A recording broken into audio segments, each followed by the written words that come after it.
Well, I've got some tool steel, and here it is. Got this morning, 5mm thicks. So I wanted to make a sword for my daughter, who's going to be 25, and she wanted an elven sword. So I don't have a piece long enough to make Arwen's sword. It's 38 inches long, 3 meter. This is a ½ meter long, so I thought, why don't I make a smaller replica? So I've drawn out my kind of shortish design.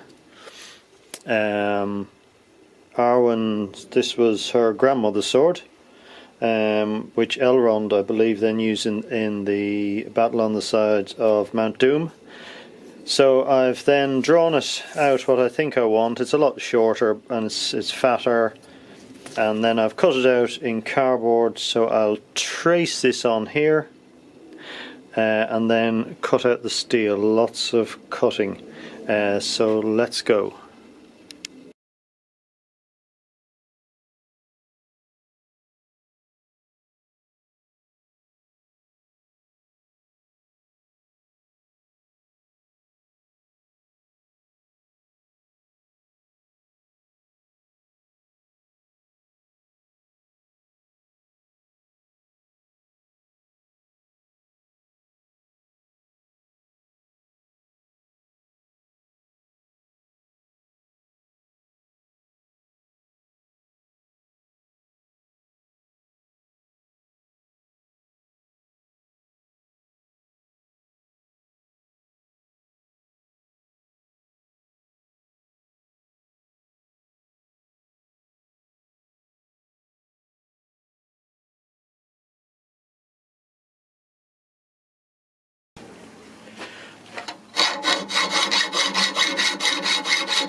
Well, here we are. Start the shards of Hadhafang.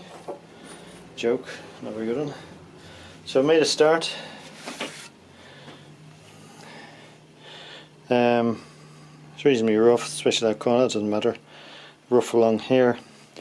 So I've now got here, and I've got a big long curve. That'll be fun.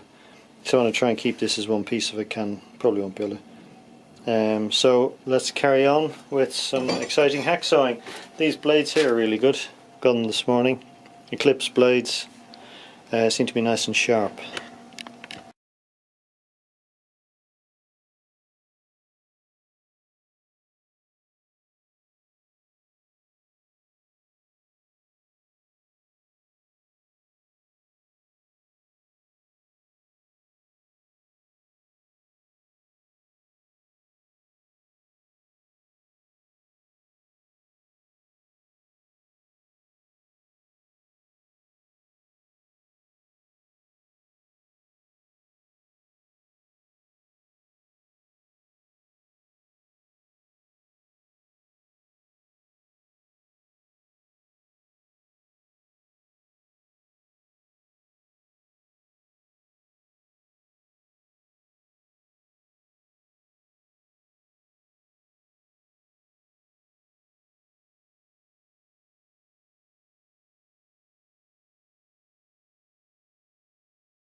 Hey, last piece. So, here we have. That's my week's exercise. Left with a nice piece. Make something else out of that. Here we are. Took a bit, didn't cut off there, that's not a problem. Need to take that piece out, so I need to now just do a lot of filing, but it cut out a lot easier than I thought, especially this piece. I didn't think I'd get that off in one piece. My hacksawing skills have improved. That blade, it's still got a good edge on it. £2.50 for a blade, and it's done quite a bit of hard work there. All paint's gone. So now we've got to endure a lot of filing to get that shape, so let's carry on.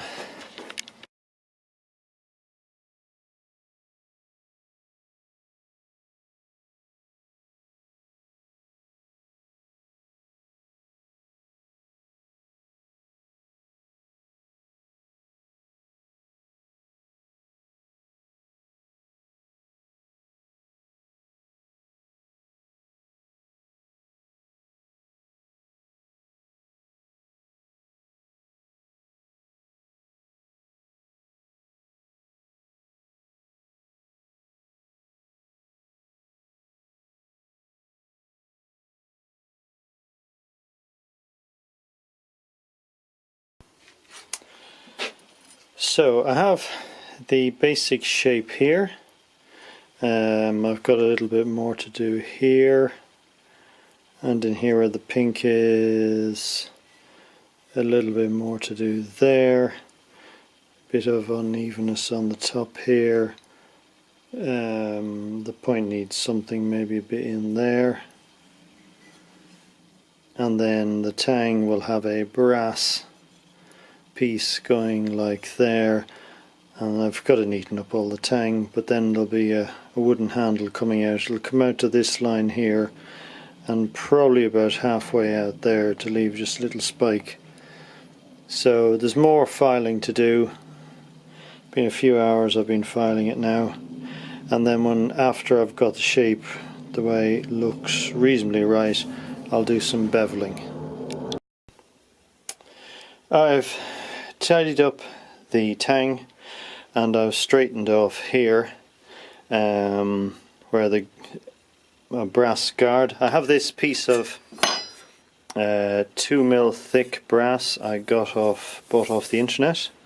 So what I'm thinking of doing is cutting an oval, I think probably 3.5 centimeters by 3 centimeters, cutting an oval here so it'll slide on here, and then my wood handle will butt up to that oval. So I'm going to have a go now cutting that and see where I get to.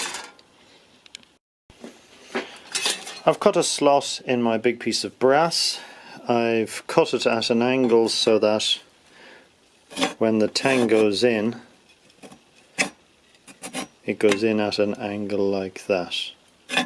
So the top is slanted that way and the bottom cut is slanted back. Now I've now got to cut out my oval that I've drawn.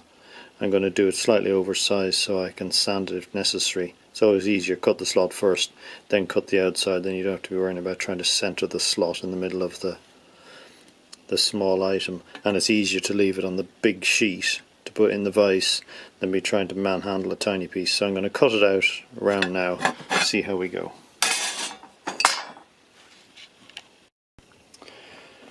Well, I cut out a bit more of an accurate template, and then cut out the brass. So the brass now goes on like so. A little bit off at the edges, that doesn't matter because it'll be sanded smooth. I've then got a piece of pink ivory, cut it in half, cut it with a bandsaw, but the bandsaw made a bit of a mess, so I had to plane it, hence all the pink shavings. So what I'm going to do now is I'm going to measure on here so that I can cut out a slot for the tang, and then I'll cut it at an angle, the wood at an angle this end here, so it'll fit up against my piece of brass, and then I'll glue it back together, and then I'll glue it all on, and on the end here I'm going to put some type of piece of brass at an angle here. So let's start chiseling. Well, that's the end of part 1 of this Hadhafang inspired sword build. Catch up with the handle and the finishing in part 2. Thanks for watching.